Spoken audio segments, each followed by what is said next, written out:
गुरु प्यारी साध संगत जी, राधा स्वामी जी। प्यारी साध संगत जी, आप सभी के भीतर बैठे कुल मालिक को प्रणाम, आप सभी को प्रणाम। संगत जी, आज के इस रूहानियत भरे सत्संग द्वारा हमें यह जानने को मिलेगा, सुरत शब्द को पकड़कर अपने असल घर की यात्रा कब पूरी करती है। अक्सर सत्संग में समझाया जाता है, शब्द के बिना बेड़ा पार नहीं होता। शब्द के बिना हम मैले के मैले रह जाते हैं। हम पवित्र आत्मा के रूप में अपनी पहचान नहीं कर पाते। संत महात्मा हमें शब्द से जुड़ने का उपदेश देते हैं, तो उसके पीछे का कारण बहुत ही बड़ा है। हमें उस मालिक से मिलाने के लिए संत महात्मा हमें शब्द से जुड़ने का उपदेश देते। यह शब्द कहाँ मौजूद है, इससे हमें कैसे जुड़ना है, इसके बारे में भी आज के इस सत्संग द्वारा आपको बड़े विस्तार से समझने को मिलेगा। साथ ही आज के इस सत्संग में एक सत्संगी का सवाल भी लिया गया। उन्होंने पूछा है, जीते जी मरने का अभ्यास करने से क्या होता। यह भी आध्यात्मिक यात्रा का एक बड़ा ही गूढ़ रहस्य है। हमें जीते जी मरने का अभ्यास करने के लिए कहा जाता। निरंतर अभ्यास करने से साधक के जीवन में क्या क्या बदलाव आते हैं, उसकी रूहानी यात्रा में कैसे तरक्की होने लगती है, और जीते जी मरने का अभ्यास किससे सीखना चाहिए, इसके बारे में भी आज के इस सत्संग द्वारा हमें विस्तार पूर्वक समझने को मिलेगा। सत्संग शुरू करने से पहले आप सभी से यही विनती है, आप सत्संग को अंत तक जरूर श्रवण करें। सत्संग के बीच में कभी ना कभी कोई ऐसी बात निकल के ज़रूर आती है जो हमारे किसी काम आ जाए, हमारे संसारिक काम आ जाए या हमारे रूहानियत के काम आ जाए। हम जब सत्संग आधा ही सुनते हैं तो फिर उससे आधा ही ज्ञान हमें प्राप्त होता।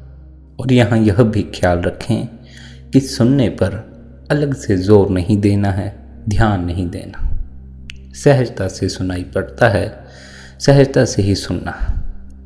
ऐसा नहीं कि अपना ध्यान सत्संग में गड़ा कर बैठ जाओ, उससे ध्यान भंग होगा, लगेगा नहीं। अगर सत्संग चलाकर छोड़ दो, वह तो अपने आप ही कानों को सुनाई पड़ता रहता। जबरदस्ती सुनने की ज़रूरत नहीं होती, और जो सहजे सहजे भीतर उतर जाएगा वही अपना फल लेकर आएगा।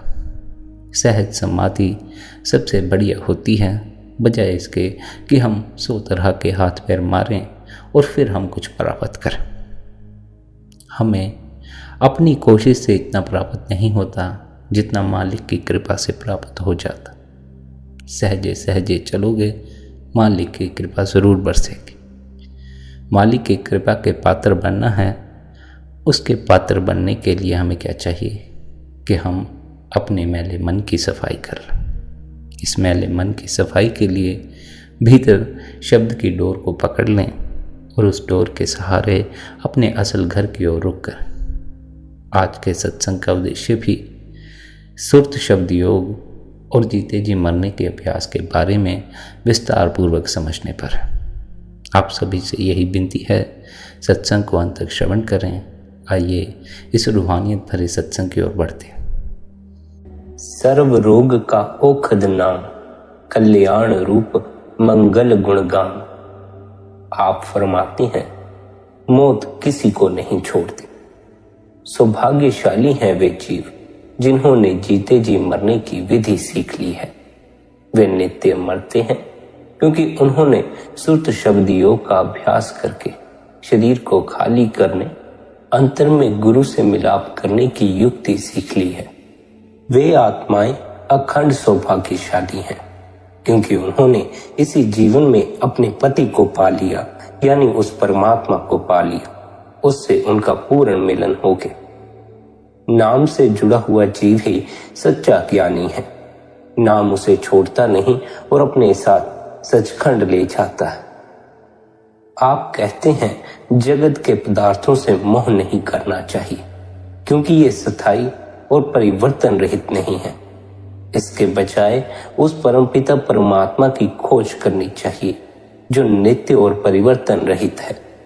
वह प्रभु सबका करता है, वह आदि कारण है, वह अपने जैसा आप ही है, उस जैसा दूसरा कोई नहीं। वह नाम अथवा सच है, वही दिव्य वाणी है, जीव का अपनी सीमित बुद्धि द्वारा उस अंतर अपार प्रभु को समझ सकना असंभव है। वह मन और बुद्धि की सीमा से परे है। मन और बुद्धि तो वास्तव में कई प्रकार के संदेह उत्पन्न करके जीव की आध्यात्मिक उन्नति में बाधक बन जाते हैं। सीधे साधे गरीब और साधारण लोग इस मार्ग पर प्राय तीव्र गति से उन्नति करते हैं। आज तक कभी किसी ने मन और बुद्धि या तर्क के बल पर परमार्थ में उन्नति नहीं की है। गुरु नानक देव जी का कथन है कि सोच समझ और चतुराई से वह नहीं मिलता। सोचे सोच न होवे जे सोची लखवा, चुप्पे चुप न होवे जे लाए रहा लिवता, पुख या पुख न उतरे जे बना पराया भार, सहस सियाण पर लख होए त इक न चले ना। आप कहते हैं प्रभु से मिलने का एकमात्र मार्ग है किसी पूर्ण महात्मा की शरण में जाकर उसके द्वारा बताया गया अभ्यास प्रेम और विश्वास के साथ निरंतर करते रहना। एक बार नाम से जुड़ जाने पर हम पीड़ा और दुख के इस परिवर्तनशील संसार से ऊपर उठकर परम शांति के संसार में पहुंच जाते हैं। इस संसार की कोई वस्तु नाम की बराबरी नहीं कर सकती। संसार के और सभी साधनों जैसे जप तप, पूजा पाठ, दान पुण्य, व्रत, तीर्थ यात्रा आदि का कोई लाभ नहीं। ये हमें द्वैत तथा माया के कभी न समाप्त होने वाले चक्र में फंसाए रखते हैं। नाम के बिना मुक्ति नहीं, नाम के अतिरिक्त सब मिथ्या है। संसार इंद्रियों के भोगों में इस हद तक मगन है कि आत्मा के उद्धार की ओर इसका कोई ध्यान नहीं जाता। इसे अनेक कष्ट भोगने पड़ते हैं, फिर भी यह क्षण भंगुर सुखों का मोह नहीं छोड़ता। ऊंट कांटेदार झाड़ियां खाने का शौकीन होता है। जितनी अधिक कांटेदार झाड़ियां खाता है उतना ही अधिक उसका मुंह लहूलुहान होता जाता है, लेकिन वह कांटे खाना नहीं छोड़ता। यदि हम अज्ञान के अंधकार में फंसी आत्मा को एकदम आध्यात्मिक मंडलों में ले जाएं, तो वह मुरझा जाएगी। गंदगी का कीड़ा गंदगी में ही खुश रहता। यदि उसे गंदगी में से निकाला जाए तो वह मर जाएगा या फिर गंदगी में ही लौट जाना चाहेगा। जिस जीव ने नाम का सिमरण नहीं अपनाया उसके अन्य सभी साधन व्यर्थ है। वह गंदगी के कीड़े की तरह गंदगी में ही जन्म लेता है और मरता है। केवल गुरु के उपदेश पर अमल करते हुए अपने अंतर में जाकर ही हम सुख दुख भले बुरे के द्वैत भाव से ऊपर उठ सकते हैं। वे जीव भाग्यवान हैं जो पूरे गुरु की खोज करके उनसे नाम का भेद लेकर अपने जीवन काल में ही अंतर में नाम से जुड़ गए हैं। उनके मनुष्य जन्म लेने का उद्देश्य पूरा हो गया है और उनकी जितनी महिमा, जितना गुणगान किया जाए उतना ही कम है। परमेश्वर तो प्रत्येक हृदय में है, परमात्मा तो प्रत्येक हृदय में है। कोई भी घर उससे खाली नहीं, परंतु वही जीव प्रशंसा के योग्य है जिसने उसे अपने अंदर प्रकट कर लिया है और उसके साक्षात दर्शन कर लिए हैं। हमारे अंतर में नाम की अनमोल निधियां दबी पड़ी हैं, परंतु पूरे गुरु से युक्ति जाने बिना और प्रेम विश्वास और नम्रता से अभ्यास किए बिना हम इस दौलत के मालिक नहीं बन सकते। वे जीव भाग्यवान हैं जिन्होंने संसार से मुंह मोड़कर नाम के साथ लिप जोड़ ली।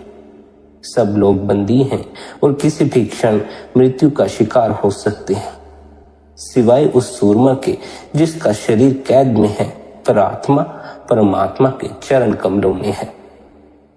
आप फरमाते हैं, जिस कुल मालिक ने शरीर तथा आत्मा की रचना की है वह प्रत्येक प्राणी के अंदर विराजमान है।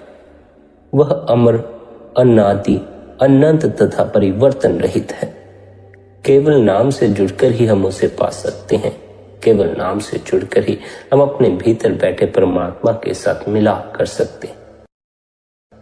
नाम प्रत्येक मनुष्य के अंदर तीसरे तिल पर दिन रात धुनकारें दे रहा है और सभी संतों ने उसकी कमाई पर जोर दिया है। हमें नाम की दौलत इकट्ठी करनी चाहिए जिसे न चोर लूट सकते हैं, न अग्नि जला सकती है और न वायु उड़ा सकती है। यह दौलत कभी नष्ट नहीं होती। सुख दुख से मुक्त होने और स्थायी शांति प्राप्त करने का अन्य कोई मार्ग नहीं है। प्रत्येक जीव काम, क्रोध, लोभ, मोह और अहंकार, इन 5 मनोविकारों के प्रभाव से उन्मत्त हो रहा है। ये विकार बड़े भयानक तथा विनाशकारी हैं। यह महामारी की भांति फैलते हैं और सबको नष्ट कर देते हैं। इनसे अंधकार तथा निराशा के अतिरिक्त कुछ भी प्राप्त नहीं होता। ये झूठे बहाने बनाते हैं और लुभावने वायदे करते हैं। ये जीव को सदैव धन संपत्ति, मान बढ़ियाई, विषय भोग और सत्ता आदि की मृग तृष्णा में फंसाए रखते हैं। अंत में मौत के घृत में फेंक देते हैं।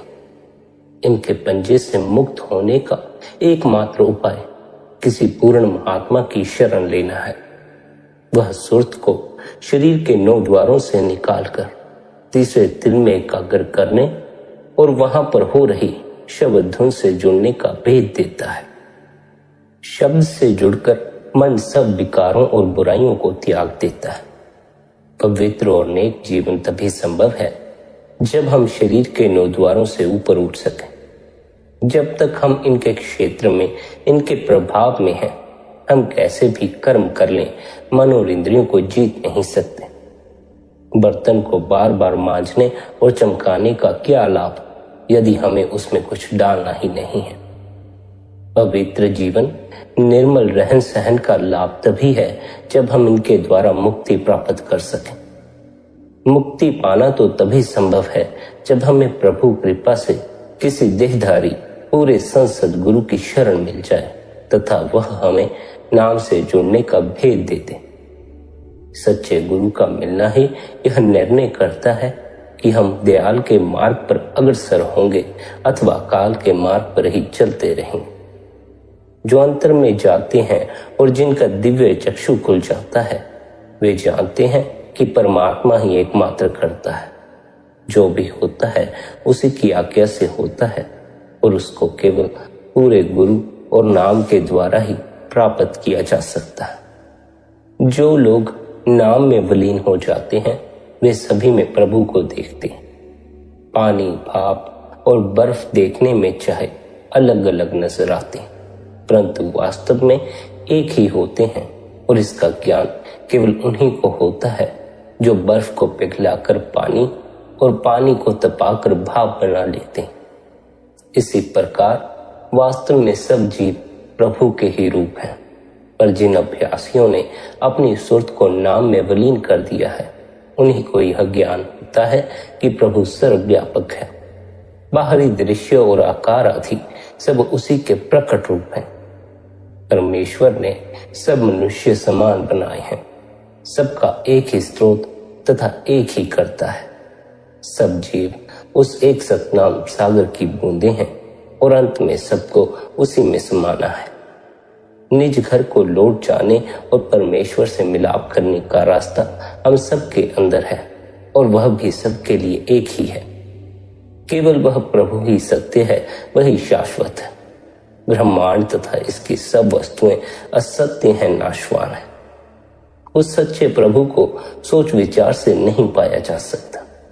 चाहे लाखों बार क्यों न सोच विचार किया जाए, फिर भी वह प्रभु पकड़ में नहीं आता। वह मन और बुद्धि की सीमा से परे है। असल में मन और बुद्धि दोनों ही अंधे हैं। इनसे तो हमारी सांसारिक समस्याओं का भी समाधान नहीं होता। मौन धारण करने, जप तप, पूजा पाठ, तीर्थ यात्रा आदि करने से भी प्रभु नहीं मिलता। मन और इसकी चतुराई तथा सूझबूझ प्रभु को पाने में असमर्थ है। परमेश्वर का मार्ग मन की पहुंच से बाहर है। प्रभु को पाने का एकमात्र साधन उसकी रजा में रहना, हुक्म मानना और शब्द मार्ग पर अग्रसर होना है।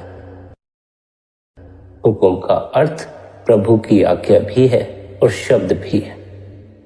वह हुक्म अथवा शब्द हम सबके अंदर है। तीसरे तिल या शिव नेत्र में उससे मिलाप हो सकता है। गुरु साहिब कहते हैं, बिना हुक्म के कुछ नहीं हो सकता, हुक्म से ही सब कुछ होता है। जब तक प्रभु का हुक्म ना हो, चाहे गोलियां बरसती हों, कोई मर नहीं सकता और ना ही किसी को मारा जा सकता। परंतु यह ज्ञान तभी हो सकता है जब जीव अंतर में हुक्म अथवा शब्द से जुड़ जाए। सूक्ष्म मंडलों में पहुंचने का मार्ग आंखों से ऊपर है। यह एक गहरा भेद है, क्योंकि ये मंडल मन के पर्दे के पीछे हैं और मनुष्य की बुद्धि इनको समझ नहीं सकती। डॉक्टर अथवा सर्जन जीवित या मुर्दा व्यक्तियों के शरीर की चीर फाड़ करके इन सूक्ष्म लोकों अथवा मंडलों को नहीं देख सकते। इन लोगों को देखने के लिए, इन सूक्ष्म मंडलों को देखने के लिए बाहर की चेतना खोकर अंतर में परम चेतन होना और नाम से जुड़ना आवश्यक है। प्रभु के धाम से आने वाली दिव्य ध्वनि अथवा शब्द धुन शरीर में आंखों से ऊपर के भाग में निरंतर गूंज रही है, परंतु हमें यह शब्द धुन सुनाई नहीं देती। क्यों नहीं सुनाई देती? क्योंकि हमारा ध्यान नीचे और बाहर की ओर है। जब तक हमारी सुर्त लौटकर अंदर अपने ठिकाने पर नहीं पहुंचती, हम सच अथवा शब्द की वास्तविकता को नहीं समझ सकते। आध्यात्मिक दृष्टि से सारा संसार सोया पड़ा है। यदि हम अपने अंतर में तीसरे तिल पर लौट आए तो जाग उठते हैं। इस केंद्र पर मीठी से मीठी, सुरीली से सुरीली धुन लगातार सीधे प्रभु के धाम से आ रही है। आप उदाहरण देकर समझाते हैं, यदि हम अंधेरी रात में किसी घने जंगल में मार्ग भूल जाएं और पथ प्रदर्शक साथ न हो, तो हम कहीं न कहीं से आ रही आवाज को सुनने की कोशिश करते हैं, ताकि उसकी ओर चलते हुए किसी गांव में पहुंच जाएं, किसी नगर में पहुंच जाएं। गहरे अंधेरे तथा रास्ते का पता न होने के कारण हम कोई न कोई प्रकाश भी ढूंढते हैं, जिसके सहारे उस आबादी तक पहुंच सके। इसी प्रकार हमारी आध्यात्मिक यात्रा के मार्ग में भी प्रभु ने अपनी ध्वनि और अपना प्रकाश रखा है, ताकि इन दोनों की सहायता से हम जगत की भूल भुलैया से निकलकर सकुशल निज घर पहुंच सके। जब हम प्रेम और विश्वास के साथ गुरु द्वारा दिखलाए गए मार्ग पर चलते हैं, तो शीघ्र ही हमारे अंतर में प्रकाश हो जाता है और शब्द अथवा नाम से हमारा संपर्क स्थापित हो जाता है। हम उस आकाशवाणी को सुनने लगते हैं, जिसके पीछे पीछे चलते हुए हम उसके स्रोत तक पहुंच जाते हैं। नाम के अभ्यास से भ्रम और अज्ञानता का अंधकार दूर हो जाता है और लाखों सूर्यों के प्रकाश जैसा उजाला हो जाता है। इसलिए परमात्मा से मिलाप के लिए हमें सच्चे गुरु की खोज करनी चाहिए और उससे युक्ति सीखकर शरीर के 9 द्वारों से सुर्त को समेटना चाहिए। इस विज्ञान के ज्ञाता पूरे गुरु द्वारा पथ प्रदर्शन लिए बिना परमार्थ के मार्ग पर एक कदम भी आगे बढ़ सकना संभव है। जब तक पूजा पाठ, दान पुण्य, तीर्थ यात्रा आदि प्रभु मिलन के साधन नहीं बन सकते। इन साधनों का लाभ तो है, परंतु ये हमें जन्म मरण के चक्कर से मुक्त करवाने में असमर्थ है। जब तक जीव का मन संसार के पदार्थों में भटकता है, तब तक वह आंतरिक रूहानी मंडलों में प्रवेश नहीं पा सकता। इसलिए संसार के पदार्थों की ओर से आंखें मूंदना तथा अंतर में जागना आवश्यक है। सच्चे सद्गुरु से युक्ति सीखकर अंतर में जाने से ही सच्ची मुक्ति प्राप्त होगी। सभी पूर्ण संतों ने यही मार्ग बतलाया है। केवल सद्गुरु के प्रेम एवं भक्ति से ही इस नाम रूपी अमृत का पता लगता है। बेशक शुरू में गुरु के प्रति हमारा प्रेम इतना गहरा नहीं होता, परंतु श्रद्धा और लगन के साथ बराबर गुरु के दिखाए हुए मार्ग पर चलते रहने से शीघ्र ही अंतर में प्रेम का सागर लहराने लगता है, जो समय पाकर आत्मा को सदा के लिए संसार के बंधनों से मुक्त कर देता है। प्रभु की असीम कृपा से हमें मनुष्य जन्म मिला है और केवल इसी शरीर में प्रभु की प्राप्ति हो सकती है।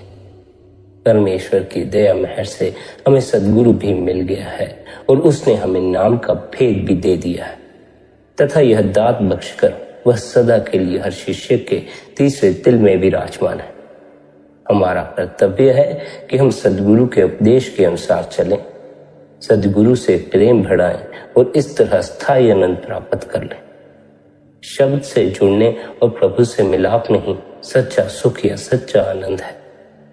जो जीव भक्ति के मार्ग पर चलना चाहता है उसे कुछ शर्तें पूरी करनी पड़ती हैं। इस मार्ग पर चलने के लिए पद और समाज में मान बढ़ाई का विचार त्यागना पड़ता है। समाज द्वारा की गई निंदा, उलाहने और आलोचनाएं सहन करनी पड़ती हैं और इन पर ध्यान नहीं देना होता।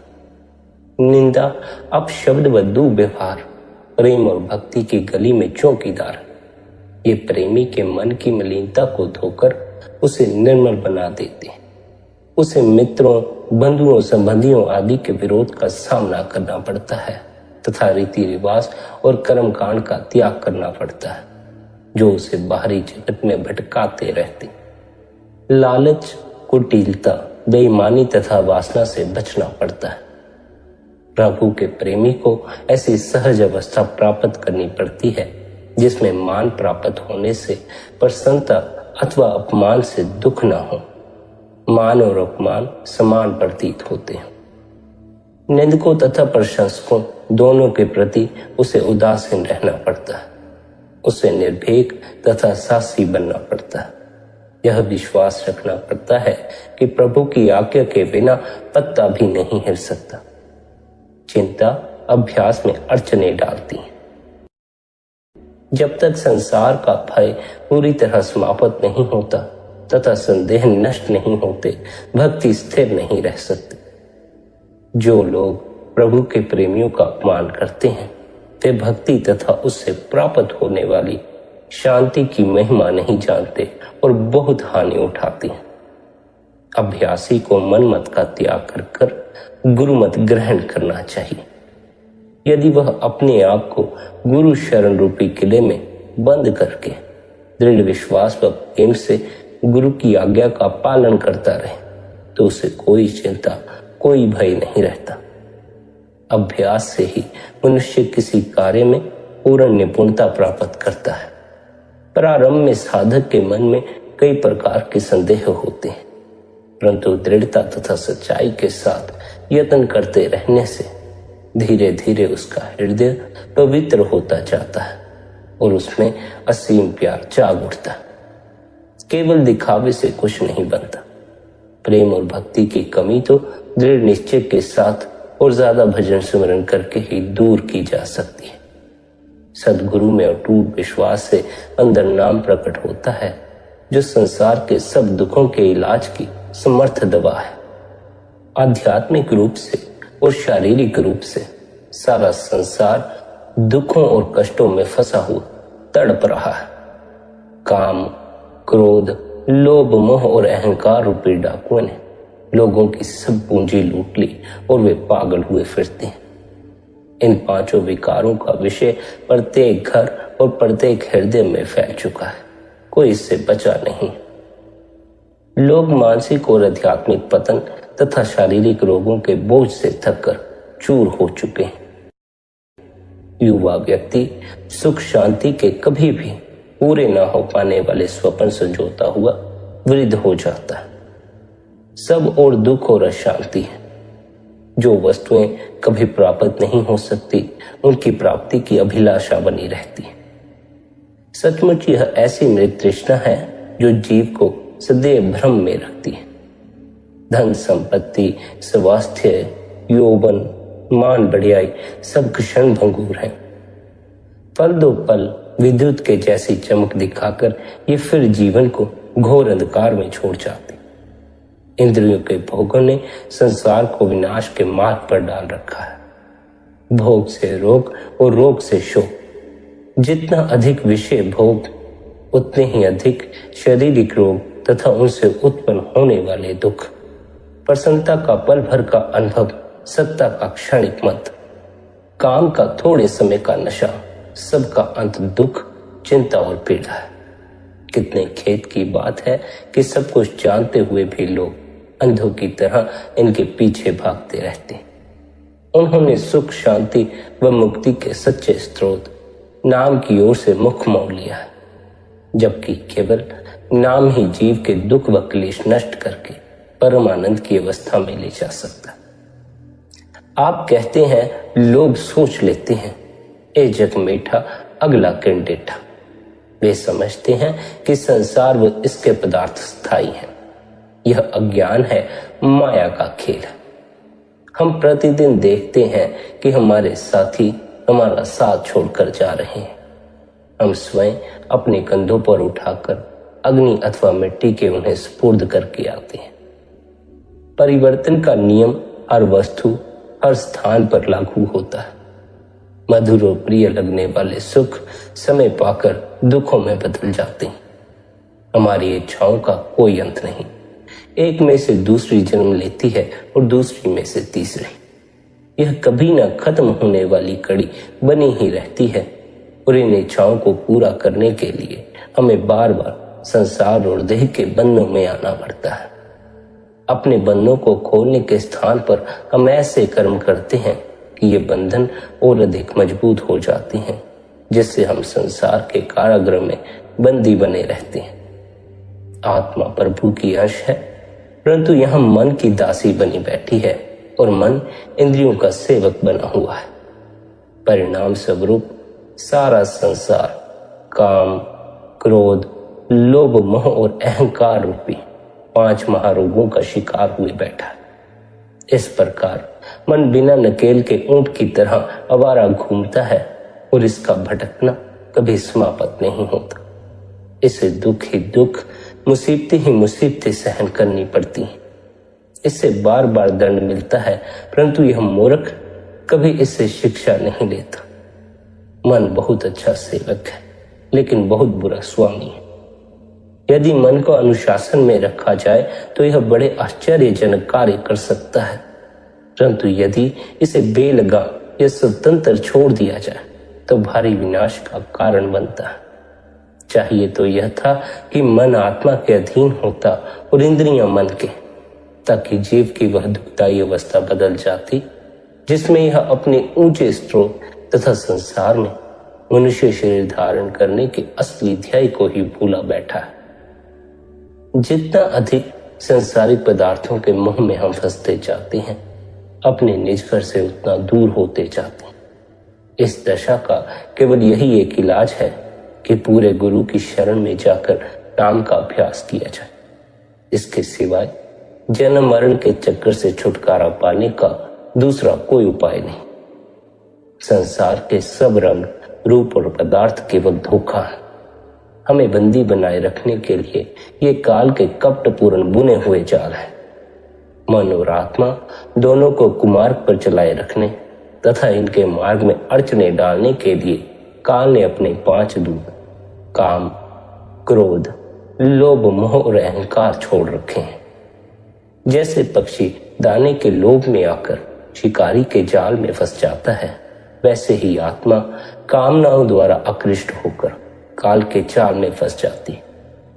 आत्मा प्राय देश में शत्रु की नगरी में है और कभी न तृप्त होने वाली कामनाओं से घिरी हुई है। इच्छाओं की लहरें एक के बाद एक उठती चली आती हैं और आत्मा को परेशान कर देती। इस स्थिति में आत्मा बेबस होती है और विवश हुई विनाश को देखती है और कष्ट भोगती रहती है। जब तक यह पूरे गुरु की शरण लेकर नाम के साथ नहीं जुड़ती, इसमें अपनी निजी शक्ति नहीं जागती। संसार दाता को छोड़कर उसकी दातों का पुजारी बना बैठा है, परंतु दाता की पूजा किए बिना संसार से छुटकारा नहीं हो सकता। संसार का कोई भी जीव प्रलोभन से नहीं बचा है। केवल प्रभु की कृपा से ही जीव तृष्णा के चक्कर से बच सकता है। परमात्मा सर्वव्यापक और सर्वशक्तिमान है। वह समर्थ है और जो चाहे कर सकता है। यदि वह चाहे तो हमें आकर्षणों में फंसाए रखे और चाहे तो हमारा ध्यान ऊपर ले जाकर इनसे छुटकारा दिला दे और संतों के मार्ग पर ले जाए। परमात्मा की दया में और सहायता से उसके प्रेमी भवसागर को पार कर जाते हैं। वे तीसरे तिल पर ध्यान एकाग्र करके अंदर जाते हैं और नाम से जुड़ जाते हैं। इसके विपरीत भोगी लोग संसारिक पदार्थों के मुंह में फंसकर अपनी शक्ति का सत्यानाश कर लेते हैं। माया सुरत को बाहर और नीचे की ओर खींचती है और नाम अंदर और ऊपर की ओर। आप समझाते हुए कहते हैं, जब सूखा पड़ता है तो चारा न मिलने के कारण चरवाहे अपने पशुओं को लेकर चारे की खोज में स्थान स्थान पर भटकते फिरते हैं। जब उन्हें कहीं घास और हरियाली मिल जाती है तो वे वहां पर अस्थायी काम चलाऊ प्रबंध कर लेते हैं। वे वहां स्थायी डेरा नहीं बनाते, क्योंकि उन्हें विश्वास होता है कि वे शीघ्र ही अपने घरों को लौट जाएंगे। इस संसार में हमारा वास भी अस्थायी और थोड़े समय के लिए है। हमें भी संसार से आर्जी और काम चलाऊ संबंध ही रखने चाहिए। हमें यहाँ हमेशा नहीं रहना। एक दिन हमें संबंधियों, मित्रों, धन संपत्तियों, सांसारिक पदार्थों को यहीं छोड़ जाना है। और तो और मृत्यु के समय हमारा अपना शरीर भी हमारे साथ नहीं जाएगा। हमें कुछ पता नहीं कब धर्मराय के न्यायालय से बुलावा आ जाना है। हमें सांसारिक पदार्थों को अपना नहीं मानना चाहिए, बल्कि इन्हें उधार दी गई वस्तुएं मानते हुए ही अपने लाभ के लिए इनका उपयोग करना चाहिए और इनकी देखभाल करनी चाहिए। संसार हमारे लिए एक रैन बसेरे की भांति है। इस जीवन रूपी रात्रि के समाप्त हो जाने पर हमें नए सिर से यात्रा शुरू करनी पड़ती है। हमें संसार के पदार्थों से इतना गहरा मोह नहीं होना चाहिए कि हमें बार बार यहाँ आना पड़े। यदि मन में संसार का मोह होगा तो वह अवश्य ही हमें फिर यहाँ खींच लाएगा। जब हम किसी वस्तु की इच्छा करते हैं तो उसके साथ बन जाते हैं। संसार में बड़े बड़े राजा महाराजा, विजेता और डिक्टेटर हुए हैं, जो बड़े अहंकार के साथ मैं मेरी कहते रहते थे, परंतु यहाँ से जब गए सभी खाली हाथ ही गए। एक दिन का भी वे अपने साथ न ले जा सके। इस संसार के दुख से छुटकारा पाने के लिए हमें यहाँ के पदार्थों से मुख मोड़कर अंतर में नाम के साथ जुड़ना चाहिए। जगत मिथ्या है, एक स्वप्न के समान है। यहाँ कुछ भी सच नहीं, प्रत्येक वस्तु नाशवान है। जैसे फूल खिलकर जल्दी ही मुरझा जाता है, ऐसे ही यहाँ हमारा जीवन क्षण भंगुर है, अस्थायी है। रंगमंच पर भिन्न भिन्न पात्र, राजा, रानी, नायक तथा खलनायक का अभिनय करते हैं, परंतु नाटक की समाप्ति पर ना कोई राजा होता है, ना कोई रानी होती है, ना कोई नायक होता है, ना कोई खलनायक होता है। वे अपने संबंध बुलाकर अपने अपने घर चले जाते हैं। इसी प्रकार संसार भी एक बहुत बड़ा रंगमंच है, जहां हम पूर्व निश्चित पाठ अदा करने के लिए आते हैं और जिसे अपने अपने समय पर छोड़कर चले जाते हैं। नाटक के पात्रों की भांति हमारे संबंध भी बनावटी और अस्थायी हैं। उन्हीं की तरह हमें भी अपने अपने हिस्से में आया काम करना पड़ता है। अतिथि घर वालों से इच्छा अनुसार सुखों की मांग नहीं करता। जो कुछ भी घर वाले देते हैं उसके लिए उनका धन्यवाद करता है। इसी प्रकार हमें भी यही शोभा देता है कि संसार की इस थोड़ी देर की जीवन यात्रा में प्रभु की मौज में रहें और जो भी उसने हमें दिया है उसी से संतुष्ट रहकर उसका धन्यवाद करें। संसार के सब जीव व्यर्थ ही भटकते फिर रहे हैं। हर कदम पर निराशा का, असफलता का मुंह देखना पड़ता है। हम धन संपत्ति व बाल बच्चों के लिए रोते पीटते उम्र बिता देते हैं तथा इन्हें खोकर दुखी होते हैं। परंतु यदि हमने प्रभु के प्रेम और विरह में एक रात भी आंसू बहाए होते तो निश्चित ही हमें प्रभु के दर्शन हो जाते। हम उस बेगारियों की तरह सारा जीवन बेकार गवा देते हैं जो दिन भर परिश्रम करके खूब पसीना एक कर देते हैं, परंतु शाम को खाली हाथ ही घर लौट आते हैं। इस प्रकार हम मनुष्य जन्म का असली उद्देश्य पूरा नहीं कर पाते और लोक व परलोक दोनों ही गवा बैठते हैं। नाम की प्राप्ति के बिना मनुष्य जन्म व्यर्थ है। जो लोग जीते जी अपने आप को नहीं पहचानते, वे स्वप्न में भी अनुमान नहीं लगा सकते कि मृत्यु के बाद उन्हें कैसे कैसे नारकीय दुख भोगने पड़ेंगे। आप कहते हैं हमें अपना ध्यान प्रभु भक्ति में लगाए रखना चाहिए, प्रभु के गुणों का गान करना चाहिए। प्रभु की स्तुति के लिए जिह्वा की आवश्यकता नहीं, उसकी वास्तविक स्तुति तथा भक्ति अंतर में जाकर शब्द से जुड़ना है। पाठ करने से प्रभु नहीं मिलता। संसार के सब धर्म भ्रम में भटक रहे हैं। केवल सद्गुरु की कृपा से ही सच्चा आनंद देने वाला नाम रूपी अमृत प्राप्त होता है और प्रभु से मिलाप होता है। मानव देह अनमोल रत्न है।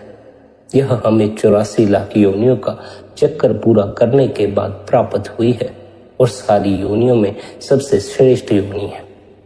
हमें इसका पूरा लाभ उठाना चाहिए और इसमें बैठकर काल के जाल से मुक्त होने, मन और माया के बंधनों को काटने का यत्न करना चाहिए। आप कहते हैं जिन्हें नाम का ज्ञान नहीं हुआ वे अंधे और बहरे हैं, उन्होंने संसार में जन्म ही क्यों लिया। 2 सीढ़ियां हैं, एक 84 की सीढ़ी है जो जीव को नीचे ले जाती है और दूसरी नाम की सीढ़ी है जो जीव को ऊपर ले जाती है। 84 की सीढ़ी हमें अज्ञान, माया और अंधकार में धकेलती है। नाम की सीढ़ी ज्ञान, सत्य और प्रकाश के देश में ले जाती है। हमें चाहिए कि 84 की सीढ़ी पर से छलांग लगाकर नाम की सीढ़ी पर चढ़ जाएं और इसे कसकर पकड़ लें। इसी सीढ़ी द्वारा हम ऊंचे आध्यात्मिक मंडलों में जा सकते हैं। प्रेम और श्रद्धा के साथ इस पर चढ़ते हुए वापस अपने असली घर पहुंच सकते हैं, सचखंड पहुंच सकते हैं। संतों ने नाम की महिमा का गान करते हुए बार बार इस बात पर जोर दिया है कि इस जैसा और कुछ नहीं है। नाम के बिना जन्म मरण का बंधन नहीं टूटता। नाम किसी सच्चे सद्गुरु की सहायता से ही प्राप्त हो सकता है जो इससे जुड़कर इससे एक रूप हो गया हो। आप फरमाते हैं जब तक शरीर में आत्मा है शरीर चलता फिरता रहता है, गतिशील रहता है। वास्तव में संसार के प्रत्येक प्राणी के जीवन का आधार आत्मा ही है। आत्मा के बिना ना तो शरीर में जीवन का संचार हो सकता है और ना यह कार्य ही कर सकता है। रंग, रूप, सौंदर्य सब आत्मा की ज्योति पर निर्भर है। जब आत्मा शरीर को छोड़ जाती है तो शरीर का कुछ भी मूल्य या उपयोग नहीं रह जाता। क्षण भर में ही आत्मा इस नश्वर शरीर को त्याग कर एक और हो जाती है और तब सब सगे संबंधी, मित्र आदि इससे नाता तोड़ लेते हैं। वे झटपट इसे अग्नि अथवा मिट्टी के स्पुर्द कर देते हैं। केवल मनुष्य जन्म में ही हम प्रभु से मिल सकते हैं। यदि हम पूरे गुरु की सहायता से मन और आत्मा की धाराओं को 9 द्वारों से समेटकर तीसरे तिल में इकट्ठा कर लें तो हम नाम से मिलाप कर सकते हैं, जो लोक व परलोक दोनों में सच्चे सुख का स्थायी शांति का स्रोत है। फिर हमारी अवस्था एक ऐसी विवाहित नारी जैसी हो जाती है जो अपने शील, बुद्धि, कर्मशीलता तथा अन्य सुंदर गुणों के कारण मायके तथा ससुराल दोनों में मान पाती है। जब हम निश्चित रूप से जानते हैं कि संसार दुखों का घर है और यहाँ बड़े बड़े राजा महाराजा भी सुखी नहीं हैं, तो हमें नाम की ओर ही मुड़ना चाहिए।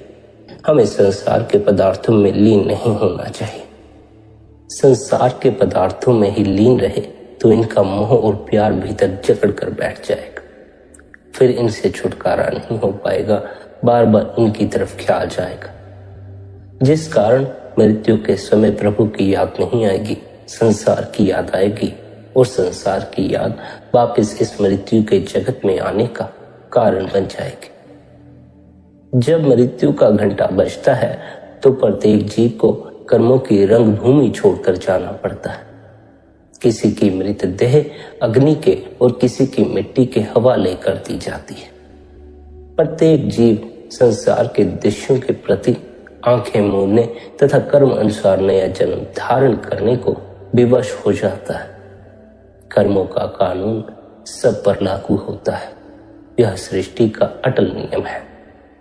प्रत्येक जीव को अपने बोए बीज की फसल काटनी पड़ती है, अपने किए कर्मों का फल भुगतना पड़ता है। मन और माया ने हमारा ध्यान इस दुनिया में इतना लीन कर रखा है कि हमें निर्मल रूहानी देश सचखंड को जाने वाले राजमार्ग का पता ही नहीं लगता। शब्द के बिना आत्मा अंधी है, फिर यह जाए तो कहाँ जाए। यह शब्द का मार्ग नहीं खोजती, इसलिए यह बार बार ठोकरें खाती है, माया का शिकार होती है। सच्चे गुरु की कृपा से नाम के साथ जुड़ने से ही मन पूर्णतः वश में आ सकता है।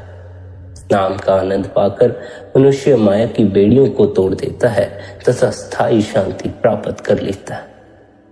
जब तक नृत्य अर्थात आत्मा की देखने की शक्ति जागृत नहीं होती, आत्मा अंतर में ऊपर नहीं चढ़ सकती। आत्मा की दोनों शक्तियों सुरत और नृत्य की सहायता के बिना आध्यात्मिक उन्नति संभव नहीं। कई अभ्यासी शब्द सुनने पर बल देते हैं, परंतु अंतर में नृत्य यानी अंतर में देखने की शक्ति को जागृत नहीं करते।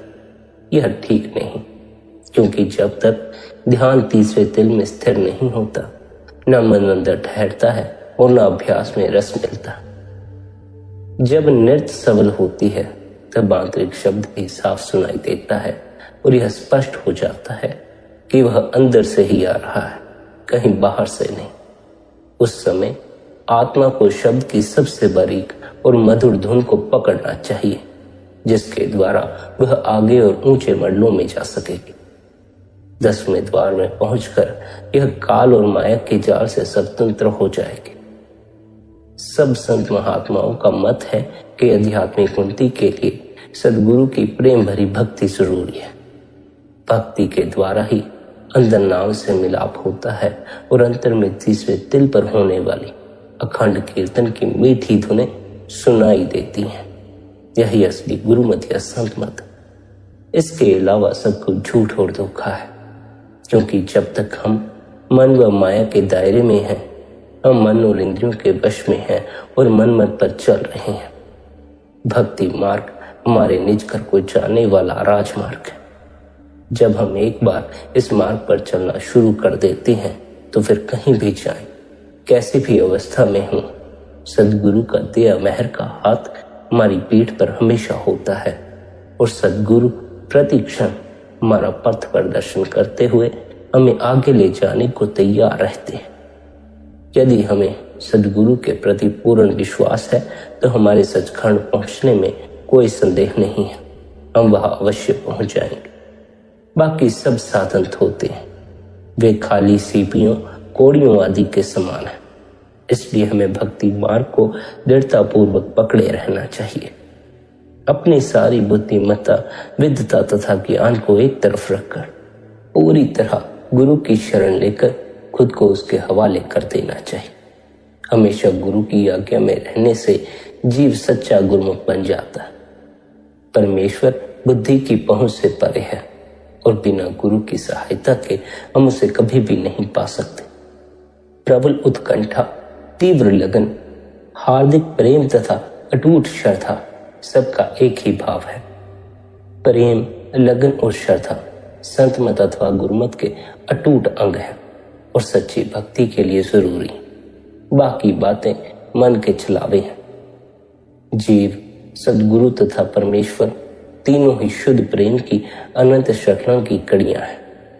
प्रभु भक्ति में भी यही विशुद्ध प्रेम प्रकट होता है। परमात्मा एक विशाल सागर है, सद्गुरु उस सागर की लहर है तथा आत्मा उसकी बूंद है। जैसे वर्षा की बूंद धरती पर गिरकर गंदगी और मिट्टी में मिलकर अत्यंत गंदी हो जाती है, वैसे ही आत्मा इस जड़ जगत में आकर मन और माया के आवरणों में लिपटकर अपनी ज्योति गवा बैठी है। प्रभु के दरबार में सच्चे प्यार के सिवाय दूसरी कोई वस्तु नहीं है। वह विशुद्ध प्रेम का देश है।